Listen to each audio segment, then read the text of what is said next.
Channel. और हम बात कर रहे थे स्पोकन और राइटिंग इंग्लिश की, जिसके हवाले से हमने इंट्रोडक्टरी लेक्चर किए 2, और उसमें हमने बात की कि जो असर्टिव सेंटेंसेस होते हैं, यानी ऐसी फीलिंग्स को बयान करना जिसमें कोई एक्शन नहीं होता, तो उसके लिए हम कौन से वर्ड यूज करते हैं, तो वो हमने कर लिए। आज हम बात करेंगे कि हम अपने एक्शंस को कैसे डिस्क्राइब करते हैं। वो तो थी स्टेटमेंट्स, इंफॉर्मेशन। आज एक्शंस के बारे में बात करेंगे कि हम अपनी लाइफ में एक्शंस को कैसे डिस्क्राइब करते हैं, हम क्या करते हैं, हमने क्या किया और हम क्या करना चाहते हैं। ये 3 स्टेट्स को हम कैसे डिस्क्राइब करते हैं, आइए देखते हैं। हमारे पास 3 मेन एरियाज होते हैं जिसके बारे में हम बात कर रहे होते हैं। 3 मेन एरियाज। हम या तो बात करते हैं कि हमने कल क्या किया, यानी माजी में हमने क्या किया, या हम बात करते हैं कि हम आज क्या कर रहे हैं, अपनी रूटीन लाइफ में हम क्या कर रहे हैं, और या फिर हम बात करते हैं कि हम आने वाले कल में क्या करना चाहते हैं। तो हम कहते हैं कि 3 आपकी स्टेट्स हैं। एक आपकी स्टेट है प्रेजेंट, आज आप क्या करते हैं, जो सबसे ज्यादा यूज होती है, क्योंकि कॉमनली हम आज के बारे में ही बात करते हैं। फिर है पास्ट में आपने कल क्या किया, उसके बारे में आप डिस्क्राइब करें, और फिर है फ्यूचर में आप क्या करना चाहते हैं। हमारा जब भी इंटरव्यू होता है तो हमें एक सवाल किया जाता है कि हमें कहा जाता है कि डिस्क्राइब योरसेल्फ या इंट्रोड्यूस योरसेल्फ, अब अपने बारे में बताएं। अब अपने उसमें क्या बताना होता है, आपने ये बताना होता है आप पहले आपने क्या किया, फिर आप बताते हैं आप क्या कर रहे हैं, और फिर आप बताते हैं कि आप क्या करना चाह रहे हैं। ये 3 मेन एरियाज होते हैं जिसके बारे में हमारी कन्वर्सेशन हो रही होती है, हमारी गुफ्तगू हो रही होती है। तो उन 3 एरियाज को हम फोकस करेंगे। सबसे पहले हम बात करेंगे प्रेजेंट की, जो सबसे ज्यादा यूज होता है। तो उसमें सबसे ज्यादा यूज होने वाला टेंस है प्रेजेंट इंडेफिनिट, कि हम प्रेजेंट इंडेफिनिट को फ्रीक्वेंटली यूज करते हैं अपनी कन्वर्सेशन में या अपनी राइटिंग में। तो उसमें हम देखते हैं कि प्रेजेंट इंडेफिनिट क्या होता है और ये किस तरह यूज होता है। प्रेजेंट इंडेफिनिट बेसिकली एक प्रेजेंट सिंपल नहीं होता है कि आप प्रेजेंट में अपनी सारी फीलिंग या रूटीन को डिस्क्राइब करते हैं। तो इसमें हमारे पास 3 चीजें होती हैं जो हमने प्रेजेंट इंडेफिनिट को डिस्क्राइब करनी होती है। एक है हमारी रूटीन, हमारी रोजमर्रा की जिंदगी में होने वाले तमाम काम। दूसरा है हमारी हैबिट्स, जिसमें हम किसी की हैबिट्स, किसी की आदतों को डिस्क्राइब करते हैं। और तीसरा जनरल स्टेटमेंट, की कोई ऐसी बात जो जनरल है, पूरी दुनिया में आम है, उसको भी जब अपने बयान करना होता है तो हम प्रेजेंट इंडेफिनिट यूज करते हैं। ये 3 चीजें हैं जो हम अपनी रूटीन लाइफ में यूज करते हैं प्रेजेंट इंडेफिनिट के जरिए। कुछ उर्दू की एग्जांपल्स मैं आपसे शेयर कर देता हूँ। ये पहली है कि वो स्कूल जाता है, ये रूटीन सी एग्जांपल है कि एक बंदा रोजाना स्कूल जाता है, तो ये रूटीन है। दूसरी एग्जांपल है कि वो सबक याद करता है, ये भी रूटीन है। तीसरी एग्जांपल है हम बड़ों की इज्जत करते हैं, ये हैबिट है। और चौथी है कि सूरज मगरिब में गुरूब होता है, ये आपकी जनरल स्टेटमेंट है। तो ये कुछ स्टेटमेंट्स हैं जो हम उर्दू में हम यूज करते रहते हैं। उर्दू स्पीकर होने के नाते हमने कुछ बोलना होता है या लिखना चाह रहे होते हैं, तो जो उसका हम सोचते हैं वो हम उर्दू में सोच रहे होते हैं, और फिर हमने उसको इंग्लिश में कन्वर्ट करना होता है। इसलिए ये उर्दू सेंटेंसेस मैंने लिखे हैं कि हमें क्लैरिटी हो जाए कि बातें जो हम उर्दू में करते हैं इसको हम इंग्लिश में कैसे कन्वर्ट करेंगे। तो इंग्लिश में कन्वर्ट करने के लिए हमारे पास जो फॉर्मूला है वो ये है कि हम सबसे पहले जो हम बोलना चाहते हैं उसका जो सब्जेक्ट काम करने वाला है वो लिखते हैं, फिर जो उसमें वर्ब इन्वॉल्व हो रहा होता है उसकी फर्स्ट फॉर्म लिखते हैं, और फिर उसमें जो ऑब्जेक्ट जिसके ऊपर काम हो रहा होता है उसको हम प्लेस करते हैं। देखने में तो बड़ा सिंपल सा फॉर्मूला है, लेकिन इसमें छोटी सी कॉम्प्लिकेशन है। वो कॉम्प्लिकेशन क्या है, सिंपल सेंटेंसेस जो मैंने लिखे अभी नेगेटिव और इंट्रोगेटिव नहीं लिखे, उसमें ये होता है कि वर्ब की फर्स्ट फॉर्म के साथ हम एस और एस प्लेस करते हैं। कब? जब आपका सब्जेक्ट थर्ड पर्सन सिंगुलर होता है। हम ऐसे पहले बात कर चुके हैं कि पर्सन कौन से होते हैं। हमारे पास 3 पर्सन होते हैं, फर्स्ट पर्सन, सेकंड पर्सन और थर्ड पर्सन। हम पहले बात कर चुके हैं, मैं जल्दी से इसको रिवाइज कर देता हूं। फर्स्ट पर्सन होता है बात करने वाला यानी स्पीकर, सेकंड पर्सन होता है सुनने वाला यानी लिसनर, और थर्ड पर्सन होता है जिसके बारे में हम बात करते हैं, ठीक है, अबाउट होम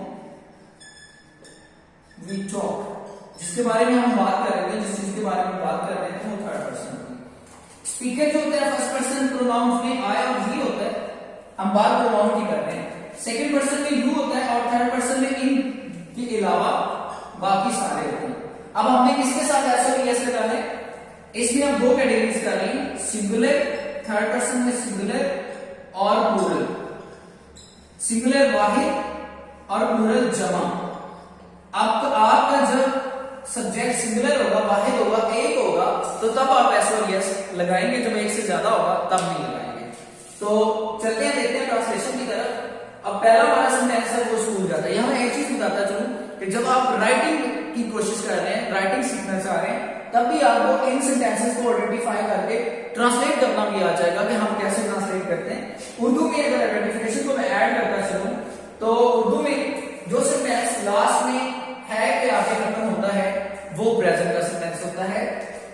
ये देखिए, ये आपके चारों सेंटेंसेस जो है या हूं पे खत्म हो रहे हैं तो ये प्रेजेंट है। यहां पे मैं लिख देता हूं है या हूं। अगर ये लास्ट में आ रहा है तो वो आपका सेंटेंस प्रेजेंट में है। ट्रांसलेशन के कॉन्टेक्स्ट में बता रहा हूं। सेकंड लास्ट ता है, ती है, ते है, तो वो इंडेफिनिट होता है। और थर्ड हमें चेक करना होता है कि वो स्टेटमेंट आपकी एक्टिव वॉइस है या पैसिव वॉइस है। मैक्सिमम हम एक्टिव वॉइस यूज करते हैं, तो उसमें सब्जेक्ट स्टार्ट में होना जरूरी है। जैसे वो स्कूल जाता है, एक्शन है जाना, कौन जाता है, वो जाता है। दूसरे में एक्शन है याद करना, कौन करता है, वो करता है। तीसरे में इज्जत करना, कौन करता है, हम करते हैं। चौथे में गुरु होना, कौन होता है, सूरज होता है। तो ये आपके चारों sentences present indefinite active voice है। एक्टिव वॉइस में जिसमें एक्शन परफॉर्म करने वाला उसमें सब्जेक्ट के तौर पर मौजूद होता है और हमारा फोकस उस पर होता है, एक्शन परफॉर्म करने वाले पर, ना कि जो एक्शन परफॉर्म हो रहा है उस पर या जिस पर हो रहा है उस पर। तो वो एक्टिव वॉइस स्टेटमेंट्स होती है।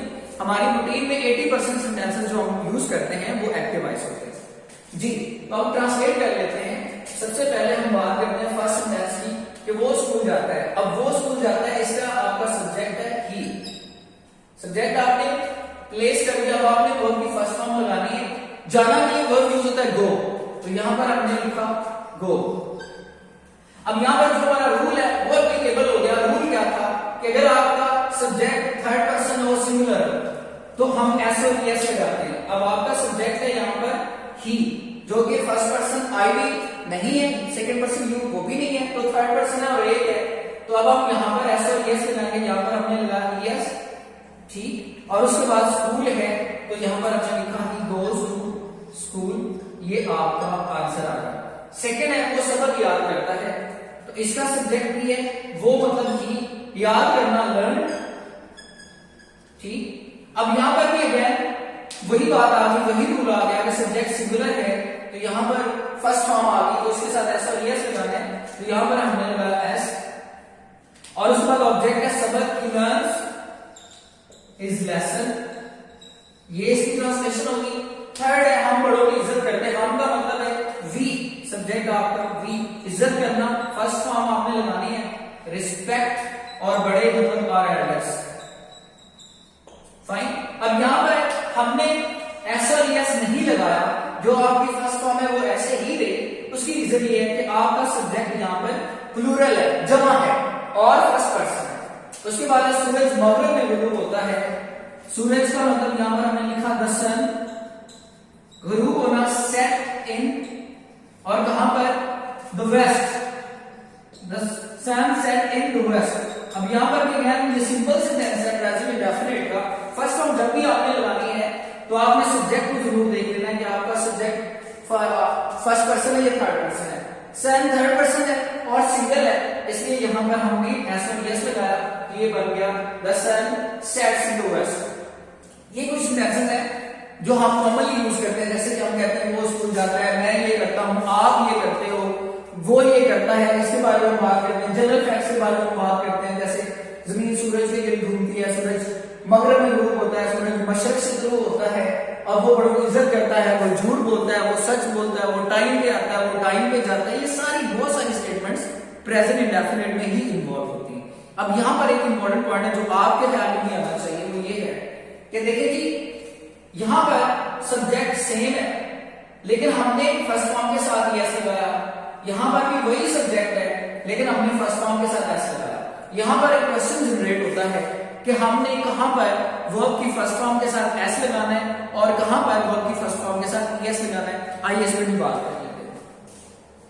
जब हम फर्स्ट फॉर्म की बात कर रहे हैं तो हमने सब्जेक्ट को नहीं देखना कि किस सब्जेक्ट के साथ एस लगेगा और किसके साथ एस लगेगा, बल्कि हमने यहां पर हम लिख लेते हैं use of S and S. तो उसमें आपने ये वर्ड मैं आपको दे रहा हूं, 4 लेटर से बना है SHOX, इसको आपने याद कर लेना है। हमारा कंसर्न फर्स्ट फॉर्म के साथ एस और एस लगाते हुए हमारा जो कंसर्न है वो ये है कि हमने लेटर को देखना है।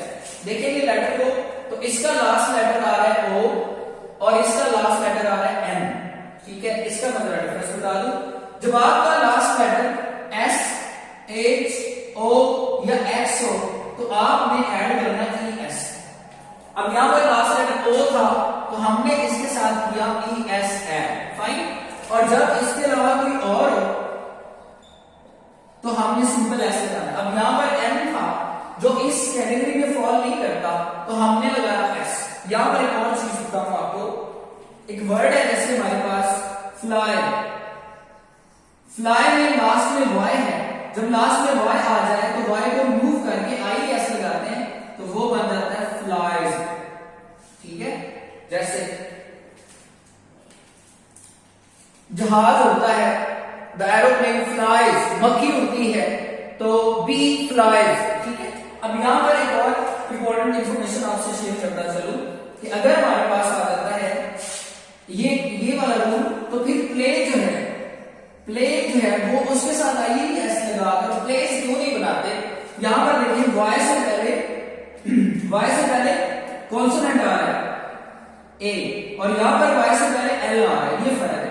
वाई से पहले अगर कोई वॉवल आ जाता है तो फिर हम आई एस नहीं लगाते, फिर हम सिंपल एस लगाते हैं तो ये बन जाता है प्लेस, ठीक है जी।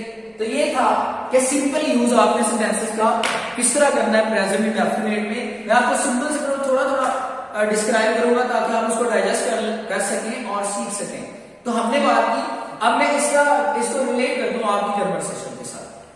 आपको कोई पूछता है इंट्रोड्यूस योरसेल्फ तो आप बताएंगे कि आई टीच एट इदारे का नाम, ठीक है, and I do my work, I complete my task, I come and go in time, ठीक, I follow the punctuality, I follow the directions. ये जितनी भी वर्ड्स आपने यूज किया, आपने सब्जेक्ट लगाया, फर्स्ट फॉर्म लगाया, ऑब्जेक्ट लगाया। किसी के बारे में बात करें, आपसे कोई पूछता है कि डिस्क्राइब समथिंग अबाउट पीएम तो आप बताएंगे कि he runs the business well या he does not runs the business well, he becomes unable to do this, he becomes able to do this. तो वो जितनी भी चीजें आप यूज करेंगे ना वो प्रेजेंट इंडेफिनिट को ही यूज करते हुए आप करेंगे।